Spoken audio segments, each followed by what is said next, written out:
Saytlarda qiyməti 30 manata olan zincir dekorunu cəmi 1 manat 50 qəpiyə evdə özüm hazırladım. Falqa evdə var idi, gipsdə həmçinin kağız skoç aldım sadəcə. Ona görə 1 manat 50 qəpik deyirəm.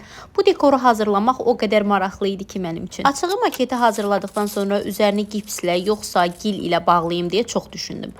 Son olaraq gipsə qərar verdim, həm də elə evdə var idi, mənim üçün çox asan oldu. Siz daha hamar görüntü üçün üzərini dekor hazırlamaq üçün olan gillə örtə bilərsiniz. Yəni bu şəxsin öz seçimidir. Ancaq mən minimum qiymət hazırlamağı seçdiyim üçün gipslə etmişəm. Sizcə necə alındı? Fikirlərinizi mənimlə bölüşməyi unutmayın və belə videolar sevirsinizsə səhifəmi izləməyi alın ki, növbəti videoları qaçırmayasınız. Hələlik.